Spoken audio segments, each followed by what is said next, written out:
90 రోజుల కోర్సు పూర్తి చేస్తే చాలు 100% ప్లేస్మెంట్ సపోర్ట్ తో సాఫ్ట్వేర్ జాబ్ మీ సొంతం. వెంటనే కోడ్ జ్ఞాన్ డెస్టినేషన్ ని సంప్రదించండి.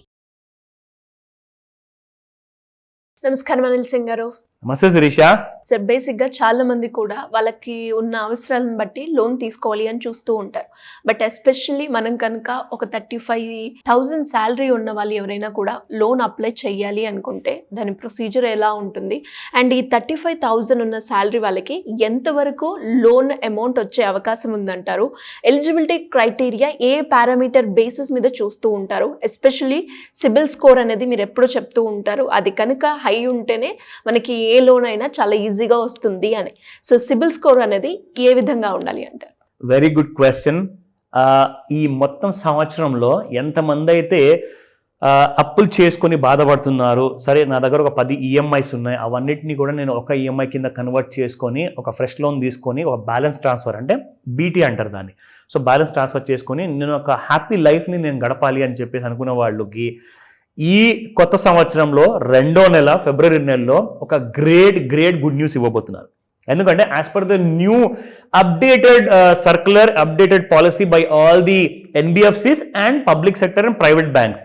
ఎన్బిఎఫ్సిస్ అంటే ఎవరు? ఈ బజాజ్ ఫైనాన్స్ కంపెనీ లాంటి నాన్ బ్యాంకింగ్ ఫైనాన్షియల్ కార్పొరేషన్స్ ఉంటాయి. పిఎస్యు బ్యాంక్స్ అంటే public sector banks, SBI, Canara bank, ఇవన్నీ గవర్నమెంట్ బ్యాంక్స్ ఉంటాయి. ప్రైవేట్ సెక్టర్ బ్యాంక్స్ ఉన్నాయి, ఐసిఐసిఐ, హెచ్డిఎఫ్సి, చాలా ఉన్నాయి. వీళ్ళందరూ కూడా కొన్ని న్యూ రూల్స్ మనము రెగ్యులర్గా పాటిద్దాము. ఇందాక మీరు సిబిల్ స్కోర్ అన్నారు. సిబిల్ అన్నది ఒక కంపెనీ పేరు. అది యాక్చువల్గా CIBIL is it is not a generic name అనమాట, it is a company name అనమాట. సో మీరు సిబిల్ స్కోర్ అని వాడకూడదు వర్డ్, ఎప్పుడైనా గుర్తుంచుకోండి, క్రెడిట్ స్కోర్ అని చెప్పి వాడాలి. క్రెడిట్ అని ఎందుకు అంటారు? ఎందుకంటే మీరు అప్పు తీసుకునేటప్పుడు దాన్ని క్రెడిట్ అంటారు. When you're talking about in accountancy లాంగ్వేజ్లో it is called as credit. So మీకు అప్పు ఇవ్వాలి అంటే మీ అర్హత ఏంటి?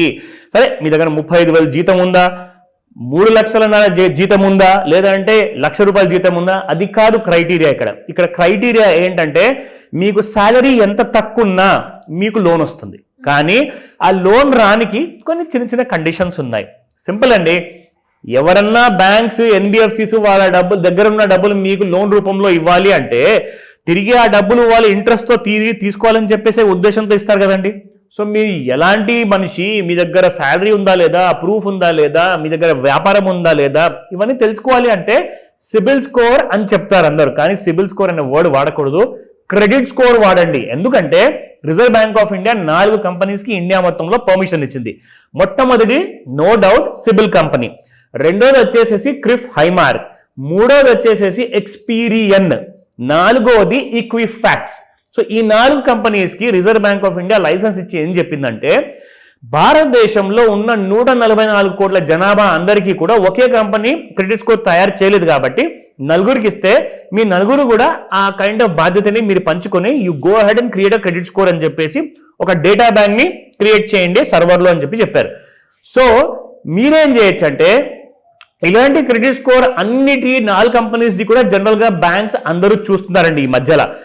ఇక్కడ కిటుక ఏంటంటే మీకు 4 కంపెనీస్లో ఎందులోనైతే హైయెస్ట్ క్రెడిట్ స్కోర్ ఉంటుందో, ఫర్ ఎగ్జాంపుల్ ఒక కంపెనీ వాడు మీకు 800 ఇచ్చాడండి క్రెడిట్ స్కోర్, కానీ రెండో కంపెనీ మీకు 550 ఇచ్చాడు అనుకోండి, బ్యాంక్స్ అవే చూస్తాయి. అదేంటి ఇంత డిఫరెన్స్ ఎందుకు ఉందబ్బా, ఇక్కడ 800 ఉంటే ఇక్కడ 500 ఎందుకు ఉందని చెప్పేసి వాళ్ళు ఏం చేస్తారంటే ఆ కంపెనీ వాళ్ళది ఎవరైతే క్రెడిట్ స్కోర్ మీకు తక్కువ ఇచ్చారో వాళ్ళ డీటెయిల్స్ కూడా మొత్తం తీసి చూస్తారు. సిబిల్ స్కోర్ ఎవరైతే సిబిల్ కంపెనీ వాడు ఎక్కువ ఇచ్చాడో, ఎందుకు ఎక్కువ ఇచ్చాడని చెప్పేసి ఆ రెండింటిని మ్యాచ్ చేస్తారనమాట. మ్యాచ్ చేసిన తర్వాత ఎందులో అయితే తక్కువ క్రెడిట్ స్కోర్ ఉందో దానికే ఇంపార్టెన్స్ ఇస్తారు. అయితే మనం ఏం మాట్లాడబోతున్నాము ఇక్కడ, లోన్తో పాటు మీ క్రెడిట్ స్కోర్ కూడా ఎలా ఇంప్రూవ్ చేసుకోవాలి, దాట్ ఈస్ ద సీక్రెట్. అదొక్కటి మాత్రం మీరు ఇంప్రూవ్ చేసుకున్నారనుకోండి, నిజంగా నేను అంటున్నాను అందరికీ కూడా ఇట్స్ అ హ్యాపీ లైఫ్. ఓకేనా? మీ అప్పుల్ని కూడా మీరు హ్యాపీగా తీర్చుకోవచ్చు, మీరు ఇంకా వేరే పని మీద మీరు ఫోకస్ పెట్టచ్చు, పెట్టుబడులు చేసుకోవచ్చు, కావాలంటే అవసరమైతే హోమ్ లోన్ ఇంకో కొత్త కైండ్ ఆఫ్ అప్పు తీసుకోవచ్చు. But you have to be రీజనబుల్గా ఉండాలి. సో దానికి కొన్ని క్రైటీరియాస్ ఉన్నాయి, నేను మీకు చదివి వినిపిస్తాను.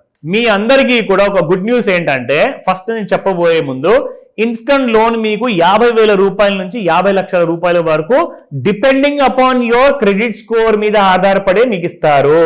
ఓకేనా? ప్లస్ దీంతో పాటే నాకు 40,000 50,000 జీతం ఉందండి, నాకు 50 లక్షలు లోన్ కావాలి అంటే ఇవ్వకపోవచ్చు. ఎందుకంటే మీ ఈఎంఐ ఒకవేళ 50,000 జీతం కంటే ఎక్కువ ఉందనుకోండి, మీరు ఏం తింటారు, మీరు ఇల్లు ఎలా గడుపుకుంటారు, మీ ఖర్చులు ఎలా చూసుకుంటారు, ఈఎంఐ ఏం కడతారు అని చెప్పేసి బ్యాంక్ కండిషన్ పెడుతుంది. అండ్ అలాగే సార్ నాకు శాలరీ తక్కువ ఉంది కానీ నా క్రెడిట్ స్కోర్ చూస్తే చాలా బాగుంది, అప్పుడు లోన్లో అమౌంట్ అనేది ఎక్కువగా వచ్చే అవకాశం ఉంటుందా? This is a very good question.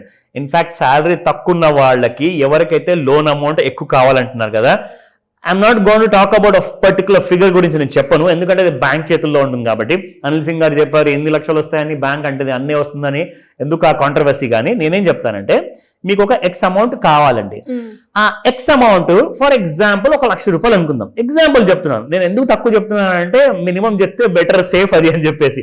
So 1 lakh చెప్తాను, మీకు 1 lakh వస్తుందని కాదు, మీకు 5 లక్షలు రావచ్చు, 15 లక్షలు రావచ్చు, బట్ 1,00,000 రూపాయలు మీకు అవసరం వచ్చిందండి, లోన్ తీసుకున్నారు, లోన్ కోసం అప్లై చేశారు. సడన్ గా బ్యాంక్ ఏం చేస్తుందంటే మీ సాలరీ మాత్రం 35,000 ఉంది, మీకు 1,00,000 రూపాయలు కాదండి, మీకు 5 లక్షల వరకు ఇవ్వచ్చు కదా అని చెప్పేసి మీ అవసరానికి ఎక్స్ట్రాగా ఎందుకు ఇస్తుందంటే మీ credit score highest mark 900 points కాబట్టి మీరు 850 లేదా మీరు 890 900 వరకు ఉందనుకోండి మీ క్రెడిట్ స్కోర్, అప్పుడు బ్యాంక్ అంటే సార్ మీకోసం మేము ఒక రెడ్ కార్పెట్ పరిచి మరి మిమ్మల్ని వెల్కమ్ చేస్తాం మేడం, రండి, మీకు 1,00,000 కాదు 5 లక్షలు ఇస్తాము అని చెప్తారు. ఎందుకంటే మీరు అంత మర్యాదస్తులు, అంత రెస్పెక్టెడ్ పర్సన్, అంత ఫైనాన్షియల్ డిసిప్లిన్ పర్సన్ అని చెప్పేసి ఆ క్రెడిట్ స్కోర్తో తేలిపోతుంది అన్నమాట. సో మీకు ఎంత ఎక్కువగా క్రెడిట్ స్కోర్ పెంచుకుంటే అంత మీకు సేఫ్టీ, అంతే మీకు బ్యాంక్స్ విఐపి ట్రీట్మెంట్ ఇస్తారన్నమాట. ఓకేనా?